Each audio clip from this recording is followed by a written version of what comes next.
दोस्तों, क्या सचमुच में आत्मा होती है? चलिए जानते हैं इस कहानी के द्वारा। प्रातः काल का समय था। गुरुकुल में हर दिन की भांति गुरुजी अपने शिष्यों को शिक्षा दे रहे थे। आज का विषय था आत्मा। आत्मा के बारे में बताते हुए गुरुजी ने गीता का एक श्लोक बोला और उसका अर्थ बताते हुए कहा, आत्मा को न शस्त्र छेद सकते हैं, न अग्नि जला सकती है, न जल उसे गला सकता है और न हवा उसे सुखा सकती है। इस आत्मा का कभी भी विनाश नहीं हो सकता, यह अविनाशी है। यह सुनकर एक शिष्य को जिज्ञासा हुई। वह बोला, किंतु गुरुवर, यह कैसे संभव है? यदि आत्मा का अस्तित्व है, वो अविनाशी है, तो भला वो इस नाशवान शरीर में कैसे वास करती है? और वो हमें दिखाई क्यों नहीं देती? क्या सचमुच आत्मा होती है? गुरुजी मुस्कुराए और बोले, पुत्र, आज तुम रसोई घर में से एक कटोरा दूध लेके आना और उसे सुरक्षित अपने कमरे में रख देना और कल इसी समय वह कटोरा लेकर यहाँ उपस्थित हो जाना। अगले दिन शिष्य कटोरा लेकर उपस्थित हो गया। गुरुजी ने पूछा, क्या दूध आज भी पीने योग्य है? शिष्य बोला, नहीं गुरुजी, यह तो कल रात में ही फट गया था। लेकिन इसका मेरे प्रश्न से क्या लेना देना? गुरुजी ने शिष्य की बात काटते हुए बोला, आज भी तुम रसोई में जाना और एक कटोरा दही ले लेना और कल इसी समय कटोरा लेकर यहाँ उपस्थित हो जाना। अगले दिन शिष्य यही समय पे उपस्थित हो गया। गुरुजी ने पूछा, क्या दही आज भी उपभोग हेतु ठीक है? शिष्य बोला, जी हाँ गुरुजी, ये अभी भी ठीक है। अच्छा ठीक है, कल तुम फिर इसे लेकर यहाँ आना, गुरुजी ने आदेश दिया। अगले दिन जब गुरुजी ने शिष्य से दही के बारे में पूछा तो उसने बताया कि दही में खटास आ चुकी थी और वह कुछ खराब लग रही थी। इस पर गुरुजी ने कटोरा एक तरफ रखते हुए कहा, कोई बात नहीं, आज तुम रसोई से एक कटोरा घी लेकर जाना और उसे तब लेके आना जब वह खराब हो जाए।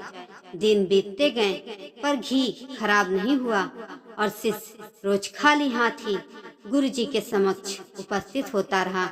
फिर एक दिन शिष्य से रहा नहीं गया और उसने पूछ ही लिया, गुरुवर, मैंने बहुत दिनों पहले आपसे एक प्रश्न किया था कि यदि आत्मा का अस्तित्व है, वह अविनाशी है, तो भला वह इस नाशवान शरीर में कैसे वास करती है और वह हमें दिखाई क्यों नहीं देती? क्या सचमुच आत्मा होती है? पर उसका उत्तर देने के बजाय आपने मुझे दूध, दही और घी में उलझा दिया। क्या आपके पास इसका उत्तर नहीं है? इस बार गुरुजी गंभीर होते हुए बोले, बस मैं ये सब तुम्हें प्रश्न का उत्तर देने के लिए ही तो कर रहा था। देखो, दूध, दही और घी सब दूध का ही हिस्सा है, लेकिन दूध एक दिन में खराब हो जाता है, दही 2 या 3 दिनों में, लेकिन शुद्ध घी कभी खराब नहीं होता। इसी प्रकार आत्मा इस नाशवान शरीर में होते हुए भी ऐसी है कि उसे कभी नष्ट नहीं किया जा सकता। ठीक है गुरुजी, मान लिया कि आत्मा अविनाशी है, लेकिन हमें घी तो दिखाई देता है पर आत्मा नहीं दिखाई देती। शिष्य गुरुजी बोले, घी अपने आप ही तो नहीं दिखाई देता ना, पहले दूध में जामन डालकर दही में बदलना पड़ता है, फिर दही को मथकर उसे मक्खन में बदला जाता है, फिर कहीं जाकर जब मक्खन को सही तापमान पर घंटों पिघलाया जाता है, तब जाकर घी बनता है।